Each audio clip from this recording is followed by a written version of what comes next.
Hello and welcome to On Landscape, and we're here with Joe Cornish and David Ward. Good evening. Good evening. And we are doing something fairly new in a way. It's normally you'd be critiquing other people's work, but you're critiquing each other's work. Is that correct? I think so, yeah. Yes. Yeah, it's a little bit scary. I am worried about what he's going to say, but Vice versa. Well, we've given each of our guests the task to come up with 6 photographs that they are going to submit, and the other guest is going to pick 3 of those to critique. So in total we've got 6 images for the whole of this session, 3 of David's and 3 of Joe's. And Yeah. seamlessly, we have actually managed to, in the classic Blue Peter mode, here's one we prepared earlier. We've actually managed to do the background work, Tim, so you'll be pleased to know that our pictures are already ready. Right, well I'm going to stop sharing my webcam and I'm going to let you take over. So first of all we've got one of David's pictures. Which Can we're we get going back to through the them. beginning? Back to the beginning. David, if you want to introduce this picture and tell us a little bit about it. yeah, I suppose the thing is not to say too much about it, No. because I don't want to kind of skew Joe's initial interpretation. So just to say that this was shot in Wyoming. It's rather a famous barn at a place called Mormon Row. It's normally shot in very different circumstances, and that was the thing that kind of attracted me to shooting it, I suppose. Very snowy morning. We got up to shoot dawn with a group, and dawn didn't turn up. The light got lighter, but it didn't really kind of do anything. But I still thought it was magical. So I think I'll leave it there, and then if I have anything else in response. Thank you. I'm going to take over then. Yes, you are. That's it. My job is to critique. Your job for the next 5 minutes. Yes. Hopefully. So I think it's important to say right from the outset that everybody who critiques a picture or who judges somebody else's work carries a kind of baggage with them. Every judge, every critic. So my baggage is one of a fellow landscape photographer with lots and lots of experience of being out in the cold. So there's a certain kind of empathy that comes immediately from that. And I see the light, the honesty of the light. That's one of the... It's a very truthful picture immediately, in the sense of the rendering of it, the white of the snow, the slightly greyer white, darker white of the sky is very familiar. I doubt that it required any filtration. I might be wrong, but No I'm guessing filtration. it's a very, very straight picture. And we're looking at something that depends for its success on the very fine nuances of composition. So if I look at this picture, what I see is that the barn is obviously an important focal point, and inevitably one's eye tends to go there and return there frequently as one looks at it. And it's quite a problematic shape in many ways, because it has this strange way of looking both right with that snow-covered roof and left with that rather sort of hook-nosed end of the barn. So the dark gable forms a face that looks left, while the roof forms a kind of light zone which looks right. So there's a strange kind of tension there in the barn itself. Right. The way that you've composed the grasses on the right-hand side, again, fascinated to know, maybe you'll tell us, how much of that is conscious, how much is subconscious, that it's almost as if there's a kind of spray of energy that emerges from the roof, because the shape that sets up is exactly kind of consistent with the perspective of the roof. Right. So it's pretty much kind of... Is that deliberate? Well, it wasn't what I was concentrating on. I was concentrating more on the suggestion of the track. Absolutely, but I take that point, and the track is important. Yeah. But in fact, my attention tends to focus more on On the grasses. yeah, and that as a visual relationship. Right. And then, in addition to that, the kind of 2 very important kind of compositional elements of the grasses in the foreground. There's a slightly larger patch of sort of 3 and a bit grasses on the right-hand corner, which form a punctuation mark, as it were, for the track, or the just suggested track. And then there's that very significant little single blade of grass on Hi, Tim. the left-hand side. I beg your Sorry, we pardon. just had a request to move the mouse pointer. Good point, because it does indeed affect the way the image is seen. So, and I think, having checked with you earlier, the image that we're seeing is subject to a slight compromise, in the sense that well, it was scanned on an Epson 750 and using their holders, and that crops the image ever so slightly. So the original is a little bit more snow around the grass than there is on this scanned version, and that's the thing that you felt it was uncomfortable. I think that's right, and there's a very deliberate ploy of putting that grass there, and I think it's very important that it is, but perhaps just on screen it's a little bit too tight for my taste, as it were, at the bottom.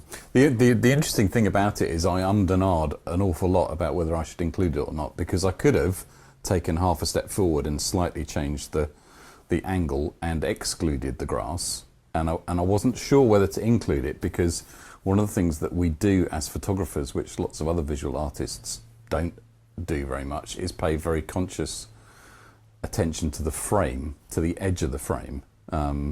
Obviously they are aware of the edge of the frame in a painting, but I think photographers, it's our major tool in a way, and perhaps we pay too much conscious attention to it, and so I wasn't sure whether that was a bit self-conscious. Yeah, well, and in the end I decided to leave it in as a kind of a bit of a knowing thing, in that other photographers who were aware of it would look at it and go, Yes. Well, I think you've hit the nail on the head. I mean, I think that it's obviously a very important part of the image. I do think it actually does help structurally. I mean, in essence, the picture has a very strong diagonal kind of energy flow in the opposite direction. But that little, so it's like a signature of the grass in that corner. It is very knowing. I think the shape of it has a significant relationship with the kind of nose shaped crook of the barn, and that's important. And I find it quite humorous. So, it was kind of why I left it in, to be a little bit kind of ironic almost. Yeah. I mean, I suppose for me, the thing that really caught my attention about was just the bleakness of it. And so I'm very interested for you to say that you felt that the light was very honest, because that's what I wanted to make it. I just wanted to make it bleak. I mean, probably people are familiar with this barn. This barn is normally photographed from about 200 metres up the road, and if you face end onto the barn, then behind it, in normal circumstances, you can see the Grand Tetons, which the people try and make a relationship between the shape of the gable end and the main peak in the Tetons. And I just thought this was a fantastic opportunity to photograph this particular place in a very different way. In fact, it's very closed in, the weather. Behind the line of cottonwoods in the background, there is a hill, but you can't see it at all. And so all of that was sort of all added to it. And actually, if you zoom in on the picture, you can see the snow falling against the gable end as well. And it was a very bleak morning, and that's what I wanted to try and convey, because I think that there are more moods to be talked about in photography, landscape photography, than just celebration, but an awful lot of people concentrate on celebratory images, and it's great to celebrate the landscape, but there are other things going on when we're out in the landscape. Well, I think that's the final point I'd like to make, really, is that I think if you think of landscape photographs as creating or representing the mood of the human condition, perhaps, then this picture has a lot to say. So that's what I love about it. It does work in that way. It's a picture that requires work, I think, to appreciate it, and it does work. Thank you. So I'm going to press the F key and see if we can navigate our way through to the next image. And is that right? I think that is right. Yeah. So this is Joe's. This is a place called Shepherd's Crag in the Lake District, the English Lake District. Somewhere I've never actually been to the very top of the crag. Joe's been there a number of times, and I don't know why, but I've only ever been up there with a group, and I've never actually made it to this little summit plateau. But I think the thing that really attracted me to this image was its painterly quality. It really reminded me of 17th century, 18th century paintings of the landscape. It has a complexity which is very painterly. It's the shapes are not kind of very stripped down like so many of mine are. It's much more complex. The relationships between the trees I find very interesting. I think, probably I would have chosen to photograph one group or the other and not both, but I don't think that reduces its power at all. I think it makes it more of the place in a way and less photographic. And I found that aspect of it very interesting, and I think it probably taught me a lesson. I mean, I'm not sure that how I'll apply it, but I did feel that taught me something about it.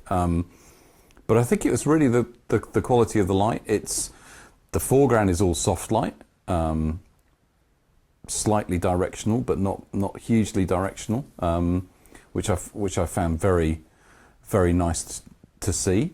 Because too often today people concentrate, I think, on shooting in what I think Neil Benby what's called full-blooded light, and I think it's very nice to shoot in lots of other different kinds of light. But it was that painterly quality. I could imagine it, as a Poussin or something, where if somebody cleaned up the canvas a lot and taken away the 250 years of varnish going dark, it has that kind of feel to it. Does any of that ring true to how you felt about when you made it? It's fascinating to hear that. I do think there is a sense of that, yes. And I suppose when I think of Poussin and Lorraine and the kind of 18th century painters, landscape painters of northern France and the Low Countries, there's a particular style, particularly Poussin actually, of the trees having that slightly softened canopy, and they form a frame in the image, usually for an event, maybe involving a shepherd girl and and a cart, but, or cows or sheep or whatever. Exactly. And I suppose that I still think that there's a lot of again, maybe it's baggage, maybe it's the history of human culture, that we associate landscapes with particular properties. The trees and open landscape together provide a sense that there's both shelter, but there's also open landscapes, so we can see that the place is safe. You're deep in the forest. There's an element of threat, isn't there? Potentially, that there might be something hidden. Yeah, there's a sort of contradiction here between what you've photographed and what Lorraine or Poussin would have painted, in that this is. Yes, it's a settled landscape, but what you've photographed is actually probably one of the few bits that is in any way wild in that landscape, because it's a bit that the sheep might have nibbled on a bit in the foreground, but basically it is pretty much probably as it has been for hundreds, if not thousands of years, probably. Yes. Well, sorry, just on that point, I think that it always fascinates me how every landscape has a kind of background narrative. And very likely Lake District would have been denuded of trees during the kind of 15th, 16th and 17th centuries, when it was very much a mining area. There was a lot of need for forestry, wood for fuel, construction, possibly mine building, charcoal, all sorts of things. So they were taken out, and then natives of birch particularly would have come back in their place, and I've no idea how long these trees have stood there. Well, they're quite short-lived as a species, aren't they? They are. 50, 60 years upwards, but not hugely long. Yeah, indeed. It's a very windy spot, and so, again, it's difficult for trees to get up too high here. Yeah, but that's one of the things that I think you've captured really nicely as well, is the movement in that in the trees, particularly the group of trees on the right. there's just a sense of the motion. You can feel that it's a blustery day when you look at the photograph, and I can imagine those clouds scudding past. I mean, technically, this is quite. I know this is a difficult thing to achieve because of how bright those clouds would have been in the background of the photograph. So I know that would have been a tricky thing to balance. I think it's also interesting that when we go back to my photograph, where I'd very consciously worked that bottom left-hand corner, I don't think you've done that at any point with this. And that's one of the things that makes it feel more natural, I think, that it doesn't have that photographic sense. And that's what I really like about it, actually. It has a looseness. Yeah, good word. About the composition, but there's still a strength, there's still an underlying structure, and I think that works really well. But it also, most importantly, I think I felt with my picture, and I think you felt with my picture, and with this picture, they both evoke an emotional response, and that's the most important thing. It's much more important than the framework, than the composition.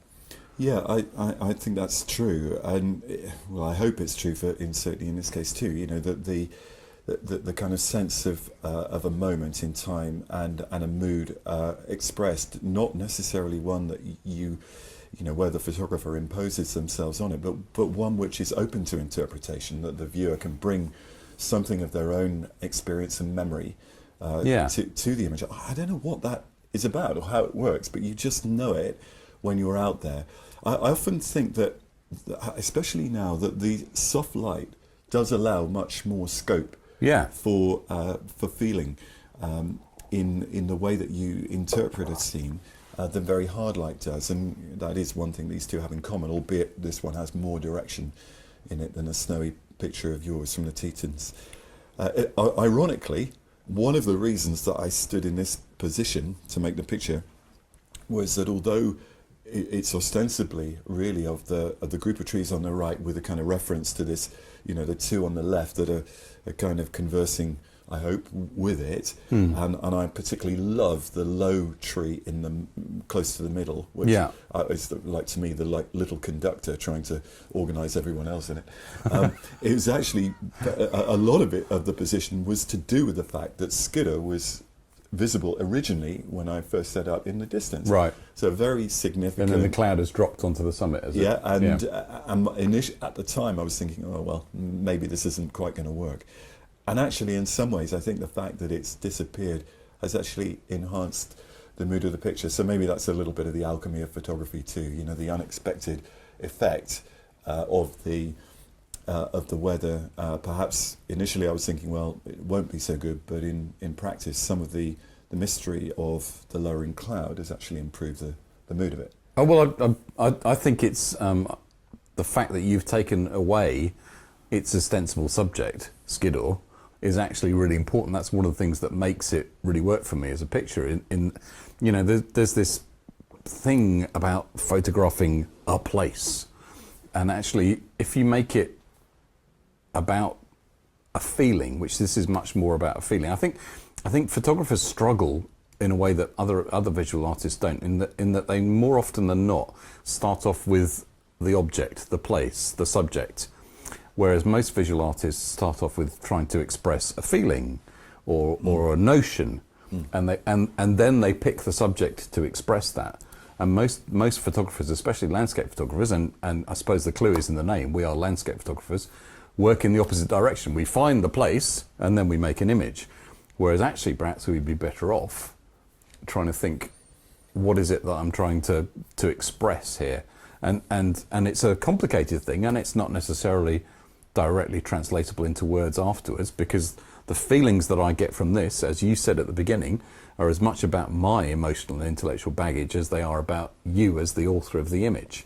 And for me, that says an awful lot about what it feels to be like out there, and it also has echoes of Lorraine and Poussin and painting and all sorts of other things in there. But overall, it just has an incredible depth, I think, which maybe might have been slightly diminished if Skiddaw as the subject was in the background.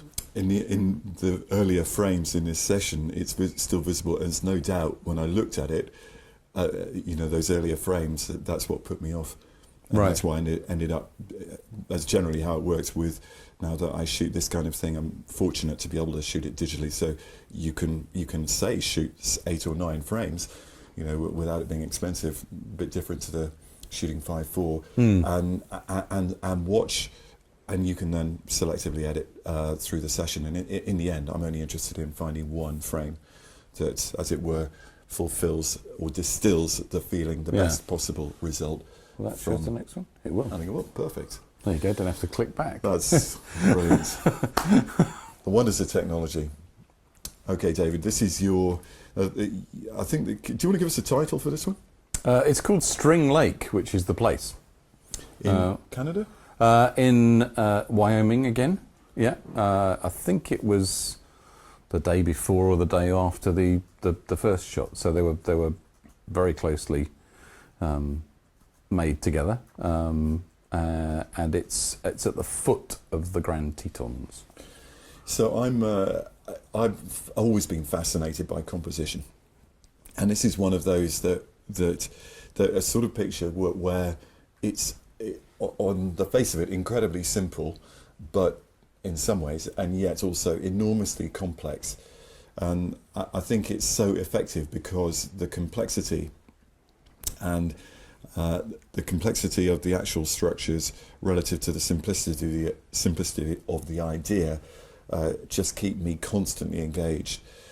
So I mean, I'm just going to very briefly describe what's going on. You know, you see the rushes in the foreground, snow covered, the trees crossing one another, one of them a single pole, it would appear, and then something much more complex with the snow covering underneath it. And the kind of master stroke is to use the reflection of the sun, where you have, which I think otherwise perhaps the mood of it would be terribly bleak, and possibly emotionally it would be too kind of almost heavy, but the sunlight does kind of really lift the mood of it, and it also animates the picture. I'll talk about composition, but actually ultimately it is the light that makes this picture for me really alive and really work. I'm a big fan of symmetrical asymmetrical composition, so I think we've discussed that before, and you see this is a kind of classical X pattern crossing the screen in front of us, and yet it's there's a tension there because you've skewed it, and yet you've balanced it by the way that the tree with more detail occupies more of the top left-hand side of the image. It's not quite centered anywhere. The light's not quite centered, very nearly. The cross of the trees is certainly not centered. I ought to try harder, shouldn't I? I'm assuming it was all deliberate, so I don't know if that matters actually, but I always think that if you're confident in the artist's intention, then that's something very, you go with the idea, you take it exactly in every respect. All of the kind of discords and kind of, as it were, sharp notes, in it, or even flat notes, should there be any, kind of work for me here. It's a masterpiece of positioning. So if you look at all of the reflections of the trees, we don't see the trees in the distance, we just see their reflections, the dark pine trees. And you look at how they relate to the snow-covered branches that emerge from the lake, and that's incredibly pleasing because you feel the kind of intent. This is I suppose a good moment to mention negative space, because in many respects the mastery of composition can only come if you understand the concept of negative space. I think that one of the things that human beings generally do is they kind of objectify or kind of visually label objects in order to cope with all of the difficulty of being a human being and getting by. You're kind of shortcutting the visual data that arrives in your brain. But the result of that is that you can come up with, a lot of very bad photography, because photography has to work purely visually for me. Right. It doesn't matter how big a dissertation you write about how important the picture is or whatever. If it doesn't work visually, it doesn't work. No, I think for me, I absolutely agree with about all art. In fact, I mean, if you look at Renaissance painting, there's a huge iconography, there's a huge backstory behind every one of those paintings about the political machinations that went on between the people who are commissioning the paintings, yes, and the patrons and all of that. Yeah, all of that kind of stuff. And every single painting is pretty much a parable for actually life in, say, Italy at the time, where they've used iconography from the Bible or from Greek stories or whatever to relate to what's actually going on there and then. You don't need to know any of that when you look at it. You can just look at it and say, that's amazing, that moves me, because of the quality of the composition, the quality of the way the figures are painted. I mean, it is predominantly figures. There were no pure landscapes in those days. And so I feel that art should first and foremost be visceral, and secondly, it can be intellectual, but you shouldn't need to have the second one in order to appreciate the image in the first place. So I think we've talked about this before, but I very much feel that it needs to move you and grab you first, and then afterwards you might be interested enough to find out why. The content, yeah, absolutely. So just to kind of round out that point, the negative space is a key understanding to how visual relationships work. So you look here at the snow-covered branches and the trees reflected. These are the kind of solid, or apparently solid, literal objects in it, and the rest of it is, apart from the grasses in the immediate foreground or the reeds, is light. It's just a reflection of the sky. Yeah. And that forms a very, very important background, like literally the background of cosmic space against which stars are formed. Without that, you wouldn't be able to see the structure or understand visually the structure of this picture. I mean, ultimately, you can read into it what you want, and that's the point. It doesn't carry any kind of obvious narrative other than a visual one. But I think you can see that the shapes themselves they have tension, they have some conflict, they have some relationship, and all of that is incredibly, I find very, very satisfying. I've seen this picture a number of times now, keep coming back to it and finding myself drawn into it. The symmetry, asymmetry, the moments of, there is a lot of tension in it, and as a visual kind of phenomenon, or a capturing of phenomena, it's incredibly effective for me.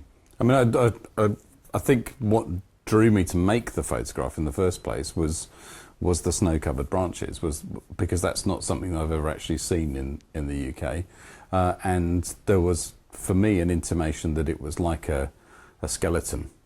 I think that's what first kind of drew me to make the photograph. But I know we've discussed in the past that there would have been an awful lot of subconscious things going on when I was attracted by that, and that was probably the thing that was at the top of the pile. Yeah, so it's almost as it were a rib cage that might be decaying, or a boat almost. Yeah, right. Because the ribs of a boat too have that kind of shape. Ribs of a boat, or ribs of a whale, or something like that. Only because it's bone white sort of thing, isn't it? It has that quality about it. And then the light. In a way, that treatment of the light was forced upon me, because if I'd left the sun out in the midst of the water as a reflection, it would have been completely dominant.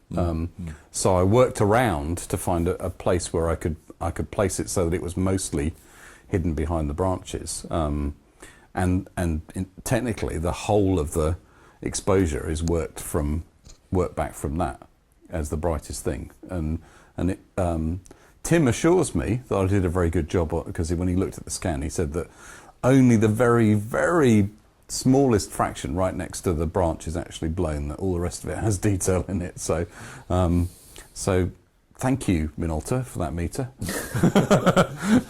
Let's hear it for the film as well. It's great. Yeah. I mean, that's just a very quick, interesting thing to say, is that Velvia is thought of as being a really high contrast film, and that you can't shoot high contrast subjects with it. And this is a very high contrast subject, and actually handled it pretty well. Okay, there's not an enormous amount of detail in the shadows, but it doesn't matter. It still worked, I think. Yeah. Okay, shall we move on? Yeah. Do you want to say a little bit about it? And okay, yes. So this is Aspens at Independence Pass in Colorado. It's about 15 miles east of Aspen, the town, and it was a day of overcast, light drizzle, my favourite conditions. You and KK. Almost, yes. So it's in a valley, and there is fairly big hills either side. In the very far distance, through the trees at the top of the picture, you can see it's relatively dark, although it's a mid-tone, really. So that's a hill behind. It is, yeah. Not the sky. I think it was very, very important to be able to avoid that. And so what I was drawn to, I mean, it was. I'm embarrassed to say this is literally 50 metres from the car.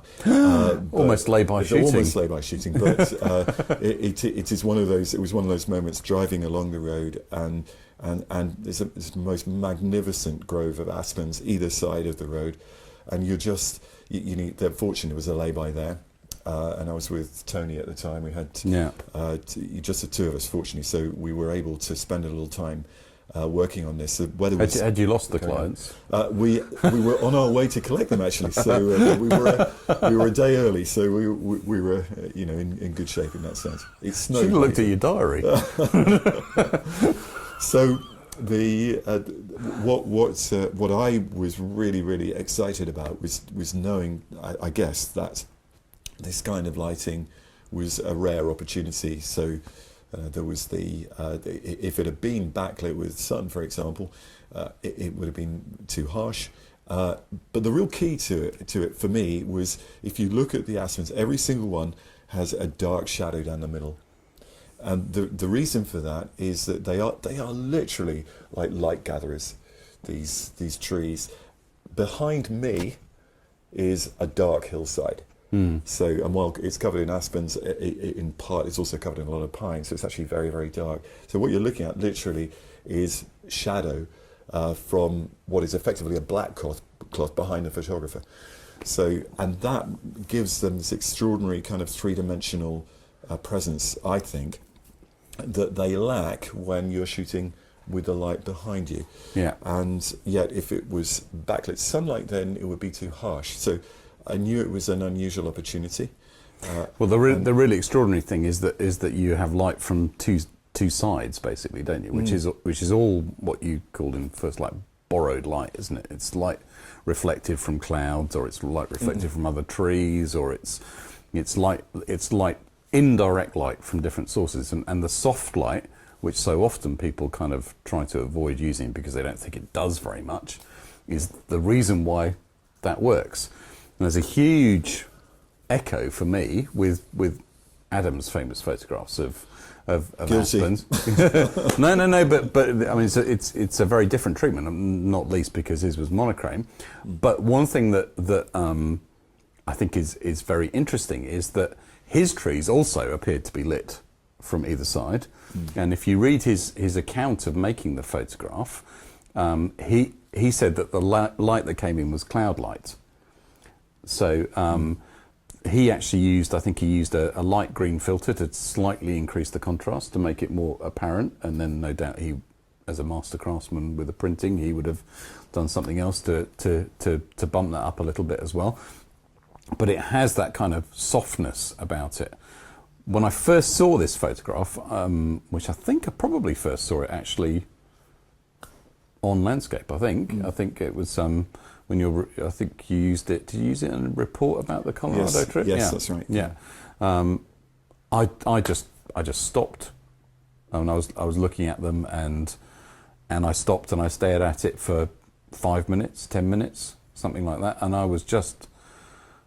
Apart from being hugely jealous that you had found this, I was just blown away by the feeling of light, and it is that lightness, it's that luminosity but it's constrained, it's restrained, I should say. There's there's a slightly somber feel about it as well, which I find really interesting, which I think is to do with the mostly overcast conditions. But the trees are joyous, I think, and I also really like the fact that they are not full-on autumn, mind-bogglingly bright yellow. Which I mean, aspens are beautiful when they're like that, but this has a subtlety which they would no longer possess in that state. You know, we've talked about this. You know, at the moment there's a kind of there's a sort of a war going on with people to make the most spectacular photograph of any kind of subject. And yet the problem with that is that when everything's spectacular, everything becomes mundane. And actually you just need to not have the dial turn up to 11. You need to go down a little bit. And this has a subtlety and a restraint and a beauty that is just, for me, very, very moving. Oh, thank you very much. I mean, I think that, it was interesting that this also coincided with a major kind of not anxiety attack exactly, but I had a real crisis of confidence, especially in the aftermath of this trip, because I realised that I felt that my ability to photograph wider views had, I'd kind of lost that feeling. For that, I'm not sure if that's lost true. the feeling for the smaller view or for the wider view. For the wider view, right? Okay. And actually, this was a very redemptive kind of image in some ways, because I felt, looking at my tree pictures, that there was definitely something there. I'm very conscious of exactly what you've described, the very high octane photography that's out there in the general public now. There's some phenomenal, some of it brilliant work being done, and you do feel as a bit of an old timer that. Maybe our work is done, but at the same time, I love photographing, and I don't. Where are we going to move on to? That's the question. Well, if our work here is done, exactly. I think that I think the answer is, in many ways, that you don't. Is that you simply have to step away from it. It's not a competitive sport. No. What it is a matter of personal exploration, and really I've also concluded over the last few months of thinking that subtlety is a much underrated virtue in photography. That there is something very important that we are in danger of casting aside if only high octane photography is of interest. And unfortunately, that's partly a byproduct of photo sharing, maybe because of the need to make an impact very quickly. Well, and the 100-pixel thumbnail sort of thing, isn't it? Yeah, exactly. Yeah, so, I mean, that's an issue as well, I think. Yeah. I mean, it's a subtle photograph, but it's not. It doesn't hide itself either. It's not a really, really quiet picture, I don't think. It's got a force. But it is all about nuance for me. Why it works is all about nuance. The way that it darkens off towards the bottom of the trunk, which is because it's more in shade down there. Also drop front, you won't be surprised to hear. So, yeah. So you'd have to probably use only a one stop or something to counteract it, or less, and it's very difficult to do, isn't it? Yeah. But that actually, I mean, I love the way that it lightens towards the top of the picture. I think that works really well. That adds a sense of space to it, of a continuation out into the sky, I think. We did have a question from a listener asking why is the bottom darker than as it moves up? Yeah, I can very quickly explain that. There's a couple of reasons. I mean, David pointed out to one immediately, which is that actually that just in the understory itself, it is darker. There's less light in there, but in order to preserve the vertical architecture, as it were, of the trees, which I feel is really, really important, I was using a view camera. I used the term drop front just then, but in fact it was rear rise. It's exactly the same thing manifested on at the capture plane. And the point of that is, as I say, initially just to keep the trees straight, which is how we see them or take them in. But it also inevitably means that the light falls off, because the image circle of you're then approaching the edge of the image circle towards the bottom of the picture. Effectively vignetted. vignetting. It is. Just asymmetric Yeah. vignetting. Yeah, basically, yeah. It's a facet of that technique, but I don't think it detracts from it at all. Just kind of, it would be interesting to know if the person who posed the question felt that it was a technical fault, because I don't think it is a technical fault. Okay, we'll do that. And I'm not defending myself at all, but actually it is, I think, of course, it's a digital file. It would be easy enough to lighten it. So for me, I'm happy with the rendering, so I wouldn't change that anyway. I think if you evened it out, actually it would lose some of its mood. Exactly. Yeah. Exactly. There's a horrible thing that you can, because you can fix, in inverted commas, everything. There's a temptation to fix everything, and there are some things that don't need fixing. The balance between shadow detail and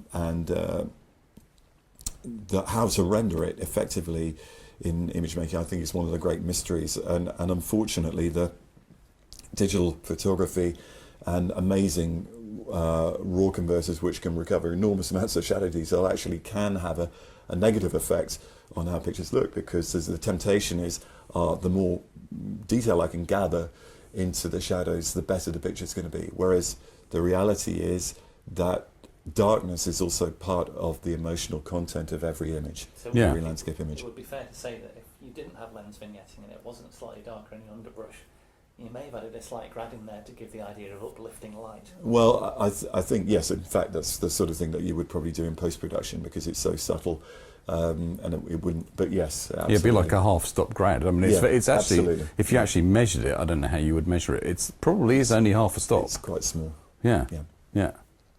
Shall we move on? Yeah. Well, I do know, I absolutely do know where this is. David, this is yours. This is the Merced River. Yeah. Last evening when we were in Yosemite, back in January, was it? Yeah, it was January, wasn't it? Yeah. It was. And we'd been blessed or cursed, depending on your point of view, with clear blue skies and very stable, still weather. Very little snow, a little bit of ice. You can just see some of the ice in the top left there of the image. And I think it'd be fair to say for some of the people in the workshop, they felt a little bit kind of cheated. They wanted Yosemite and its snowy Raymont, and it wasn't there. I kind of I found that very interesting, because some people were disappointed with Yosemite, I think, because they had a picture of what it wanted to be. And for me, this image, one of the things it typifies for me about how I work is, or how I try to work, is to be open to just what presents itself. And so rather than to go with a preconception of what I'm going to see somewhere, I try and go as open-minded as possible and see what I can see. So that last evening we were walking along a part of the river I'd never walked along before, the Merced, and I happened upon this scene. I think you walked 200 metres further along, yeah. Something like that, yeah. And I happened to stop with a number of photographers, and I liked... Well, no, I'm going to ask you actually to say what you like, because rather than me say what I like. Yeah. Well, I think the interesting thing is, as an old kind of hack from the 80s, when we were growing up, we, as it were, in photography, that mixing light sources was always good, wasn't it? You know, if you did commercial work, you would shoot the city skyline at dusk. Crossover, all that stuff. Exactly, and in a way, this utilises some of those skills. So we have the blue light from the sky lighting the fur in the foreground, and the light in the background is the reflected light of the unique cliffs of El Capitan. On the world's River. biggest reflector. The world's biggest reflector. And one of the world's most frightening prospects for a rock climber, and certainly just the most awe-inspiring site. One of the most awe-inspiring sites in the world. The really interesting thing about this, so just to kind of complete that thought, you've done that in an incredibly interesting way, because while you're obviously using the warmth of the sunlight on El Cap in the reflections either side of the tree, and the blueness of the skylight on the tree itself, you've also used the shadow on El Capitan in a way that is really, really quite radical. I mean, I don't know if you had to do anything. I'm assuming because it was shot with Velvia, it's a pretty straight scan we're looking at here. But it's amazing how Master Tim has dug up quite a lot of a lot of detail from that shadow. Well, that's interesting, but in actual fact, it's still really, really dark. So the whole point of that is that by using that dark shadow, you've brought out the fine, delicate detail of the fir tree against Is it a fir tree? Is it a fir tree? No, I think it's probably a. Or is it it's got broadleaf leaves. I beg your pardon. Yeah. It has. You're quite right. Yeah. Yeah. Oh, well. It's a cottonwood. I think it's a cottonwood. Okay. Yeah. Well, anyway, essentially it's become a generic tree. Let's say the tree thing. The tree thing.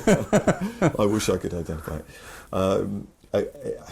It's a study of light and shade, and yet it's very mysterious, because I think that without knowing the context, it's very hard to understand what's going on, especially with the way the light from El Capitan divides the image, or as it were frames it at any rate, with the shadow right in the centre. Very counterintuitive, very daring, I would suggest, compositionally, which I find that exciting, having been there and with you, not seeing you make the picture, but having been there, I'm quite certain I couldn't have dreamed up this idea. So I honor that. I was quite happy with what I did as well, but this is, I was just knocked out when I saw this, because I couldn't think how on earth you could come up with a compositional idea as radical as this. And that's none taken. Well, that's a compliment, I'm going to say. It's just because the dark shadow could be a black hole behind it. That's I think if you don't understand the setting, it's a wild leap for the imagination to try to understand what's going on here. Maybe some of that is to do with the fact it is shot on film, therefore the contrast is quite high, so you utilise the big separation, the shadow against the highlight. In fact, I was very worried about that, whether it would actually hold or not, because when I measured it on the meter, I thought, oh God, that's right on the... You're close to the limit. Right on the limits. I was very conscious that this was going to be visually quite difficult to read, and that is one of the things that I like to do in photographs. I like to make them puzzles, as I've said many times, and I knew that this would be quite hard to read. I found it very fortuitous that there was that patch of light behind the base of the trunk on the right hand side. I think if it had been shadow all over there, I don't think it would have worked. I think it needs the balance between necessary balancing, and we turned up there not knowing what we were going to find, and I suspect at different times of year it doesn't do that. That it's probably a winter thing, probably a month either side of the solstice, that the shadow falls in a particular way when it's low in the sky like that. So we were lucky, but then that kind of just is an expression of how I try and work, which is just to find what I find and try and make an image from the materials that are presented to me, rather than planning what to do. One of the things that I really liked about it when I was looking at it on the ground glass screen was the discontinuity between the grass in the foreground at the base of the trunk and the reflection, because it looks almost like you're looking on at that tree level. You're actually staring down at the tree onto the water, but there's a weird perspective going on there as well. The very first thing that attracted me was actually those broad leaves. That's interesting. Yeah. Well, because in a way they are incidental. There's a number of kind of incidental notes in this picture. And if you look at the right-hand side, there's a little bit of a kind of fairly roughish reflection just beyond the grasses, and there are kind of slight difficulties with the gold of El Capitan. As it were, higher up in the picture frame, where it's reflecting brighter, yeah. Where it's getting really, really quite bright, and that does draw the eye strongly, and that's I don't have a problem with that, but I think it's worth pointing out because that's the sort of those kind of rough edges. I think are part of what makes this really alive. I think it's landscape photography. One of its strengths is the fact that we do not manipulate the landscape. Of course, sometimes we do, but mostly we don't. And we are small players in a much larger scene, as it were, as photographers. We're just sort of, we're fortunate eyewitnesses to events, and it's the timing and the framing that really that's the only control we have over the scene before us. And there will be times when there are intrusions. And the photographer who I think understands that is able to accept a few different discords, for want of a better phrase, and it's so long as they fit within the overall mood and balance, these discords actually ultimately form part of the kind of narrative, the truth of landscape itself. The reality of it, yeah. I think, yeah. Can I ask a question? Yeah. In the corners of the picture, because obviously in the bottom right-hand side of the picture we've got the grass. Yeah. In the top left-hand side of the picture we've got a bit of snow. Ice, yeah. Ice. And in the bottom left-hand corner we've also got another feature that acts as almost like an object that vignettes the frame. It's actually the sky. And in the top right we've got a triangle as well. Right. Were those conscious things at the time, or were those fortuitous things that worked when you were framing the shot? They weren't conscious. They might have been subconscious. I presume the top left and the bottom right were the two things that played opposite each other, and those were. It's like the photo corners in the albums. Well, yeah, a little like that. I mean, the thing that I was very conscious of was the grass below the trunk. In a way, part of me would have liked the bottom left to be all El Cap. When I was making the picture, that's what I felt. But actually now, when I look at it, I like the fact that it's the sky. It is very dark because it's looking, that part of the sky is almost straight up, and it's hugely underexposed. Very little reflected light. Yeah, which is right because that's how it would look, but it also feels wrong in a way as well. Plays opposite the top right-hand side of the picture with a triangle of dark. Yeah, yeah. Did I do that consciously? No, I don't think I did. The thing that I was very aware of was trying to make the branches sit within that dark shape as much as I could, and moving to a position so that the branches terminated pretty much where the shadow line was. Compositionally, I think I'd just like to point out before we move on that one of the things that makes it as powerful as it is that the shape of the shadow, although it's overcut by the tree, implies this very symmetrical dark form, which is slightly menacing in a way, very powerful, and of course that's echoed by the angle of the bottom left-hand corner.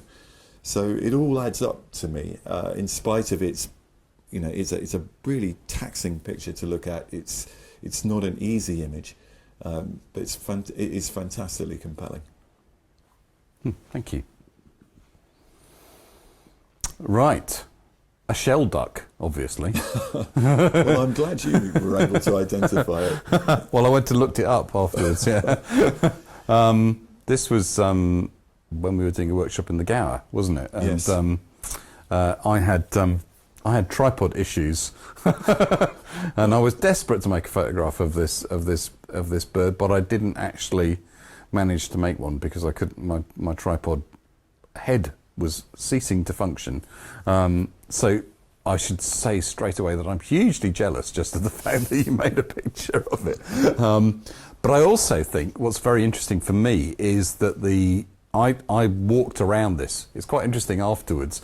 If anybody came along to see this duck, there was this donut of footprints around this duck body, and I'm sure that ordinary walkers would have gone, "What the hell's been going on there? That's all a bit odd," because many of us in the workshop had looked at it. The ones I tried to frame were very different from this. I concentrated very much on the wings, and I didn't have so much of the body. I suppose I was trying to do something that was a little bit more like an angel. This is strangely, I think, more melancholic and also more abstract in a way than the way I was going to render it if I'd been able to make a picture, if the tripod hadn't. Because I think the brown feathers, which would have been on the neck of the bird, there's a hint of it being kind of dried blood. Yeah. The reddy brown feathers there. So there's a sign that we're reading there. The way that the sand, which is not so much to do with the framing, but the way that the sand is filtered through the feathers on the wing, that it's a very melancholic picture. There's also, from this angle, the angle you've chosen, the feathers on the chest, which are kind of splayed, and they're like a miniature set of wings, which is a beautiful kind of echo about the whole thing as well.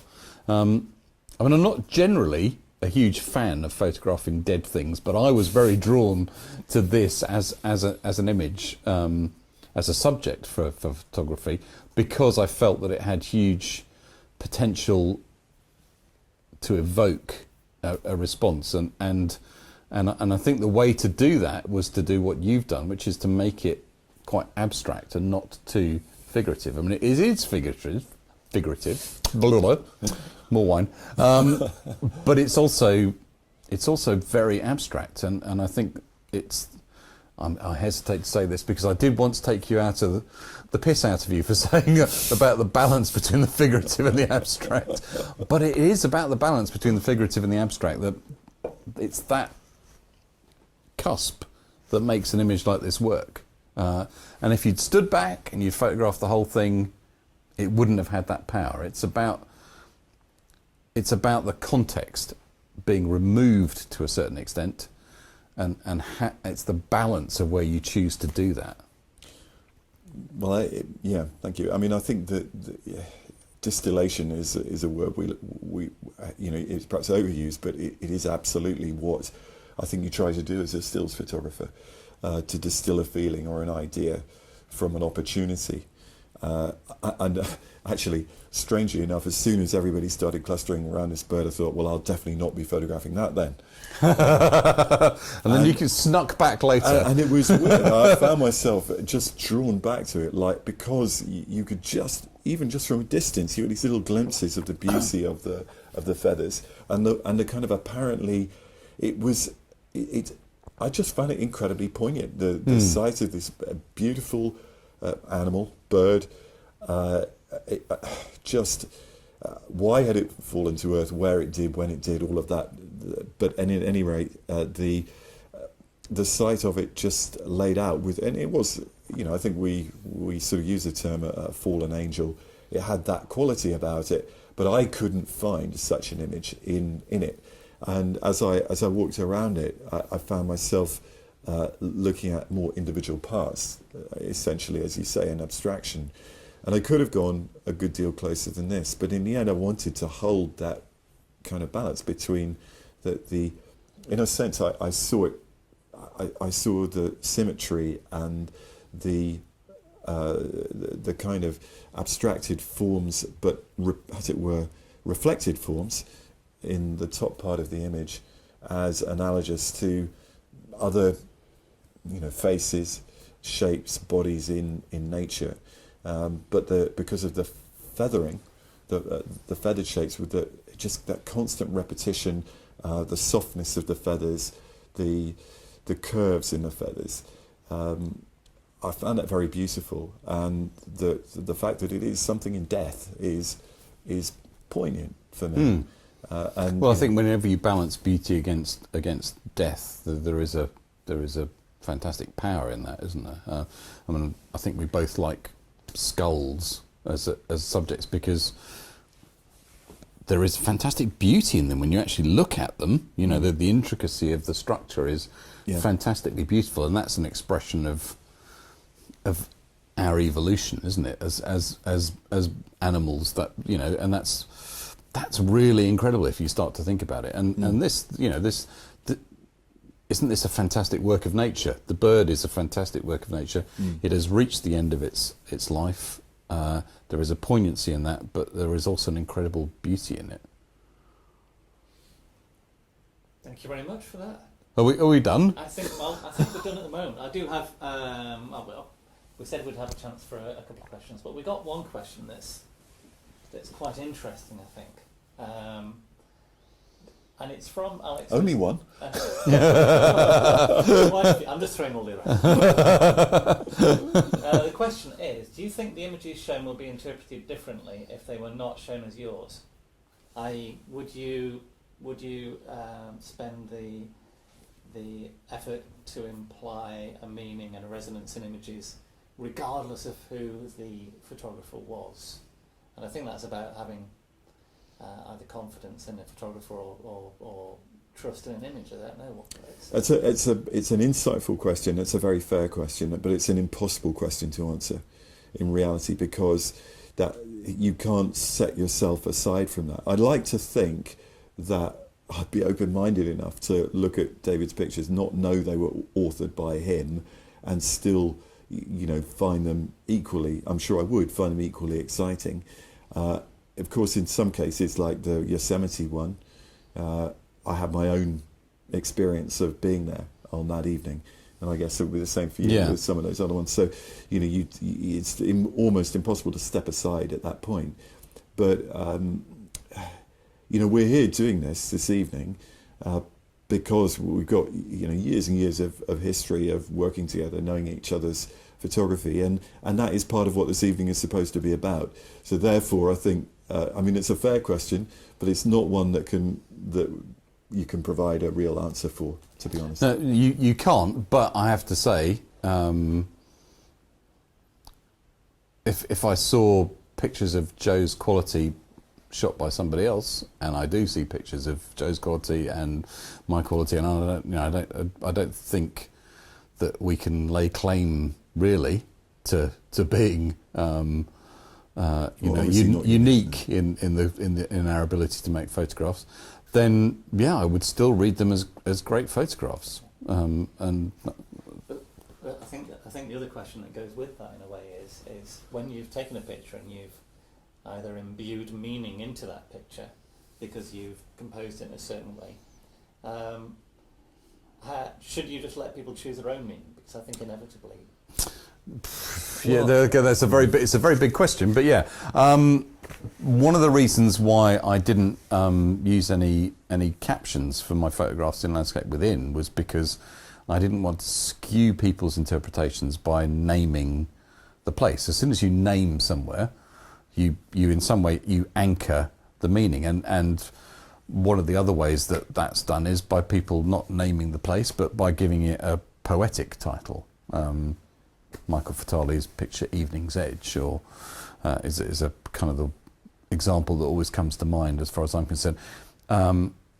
Meaning is so plastic in a single image, a single photograph, because the symbols do not have single interpretations. If you look at a lone tree, for one person it'll mean forbearance. It stood there all on its own, it survived.